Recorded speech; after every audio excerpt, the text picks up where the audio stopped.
نحمده ونصلي على رسوله الكريم.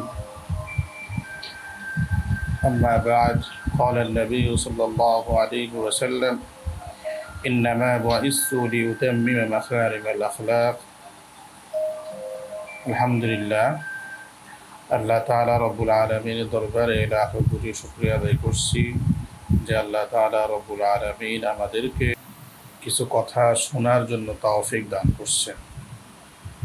আজকে আপনাদের সামনে বাথরুমে যাওয়া এবং আসা এবং বাথরুমের কিছু আদব সম্পর্কে আলোচনা করব। প্রথমত হচ্ছে, বাথরুমে যাওয়ার পূর্বে আমরা অবশ্যই মাথাকে ঢেকে নিব। দ্বিতীয়ত হচ্ছে, বাথরুমে প্রবেশ করার পূর্বে আমরা অবশ্যই দোয়া করব, আল্লাহুম্মা ইন্নী আউযু বিকা মিনাল খুবুসি ওয়াল খাবাইস। দ্বিতীয়তে আমরা বাম পা দিয়ে বাথরুমে প্রবেশ করব। বাথরুমে প্রবেশ করার পরে বসার নিকটবর্তী হয়ে আমরা সতর্ক খুলব, এর আগে আমরা সতর্ক খুলব না। তারপর হচ্ছে, যদি কেউ বাথরুম করতে চায় তাহলে সে অবশ্যই বাম পায়ের উপরে সে ভর দিয়ে সে বসবে এবং বাম হাত দ্বারা সে পানি ব্যবহার করবে এবং টিস্যু পেপার ব্যবহার করবে বা ঢিলা ব্যবহার করবে। ঢিলা যদি মাটির ঢিলা হয় তাহলে সেটা অত্যন্ত ভালো হয়।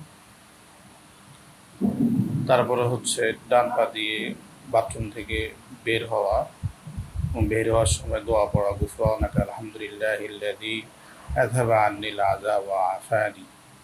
অবশ্যই আমাদের সকলেরকে রাসূল করিম সাল্লাল্লাহু আলাইহি ওয়াসাল্লামের প্রত্যেকটা আদর্শ, প্রত্যেকটা জীবন বিধান তিনি আমাদেরকে শিখিয়ে গিয়েছেন।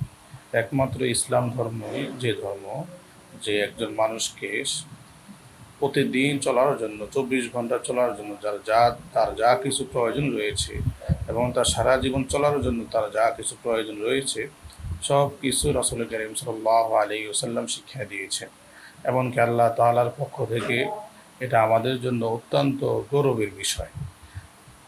আরও যত ধর্ম রয়েছে, হিন্দু ধর্ম, বৌদ্ধ ধর্ম বা খ্রিস্টান ধর্ম, যত ধর্ম পৃথিবীতে রয়েছে, কোনো ধর্মের মাঝে এমন নাই যে ধর্ম মানুষকে দৈনন্দিন জীবনের সমস্ত কাজকর্মগুলো শেখায়।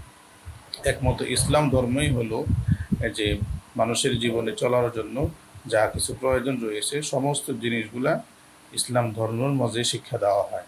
সেজন্য আমরা সকলেই আল্লাহ তাআলা রব্বুল আলামিনের কাছে শুকরিয়া আদায় করা উচিত যে আল্লাহ তাআলা রব্বুল আলামিন আমাদের সকলকে মুসলিম হওয়ার তৌফিক দান করছেন। শেষ নবী হযরত মুহাম্মদ আরবি সাল্লাল্লাহু আলাইহি ওয়াসাল্লামের উম্মত হওয়ার তৌফিক দান করছেন। আসসালামু আলাইকুম ওয়া রাহমাতুল্লাহ।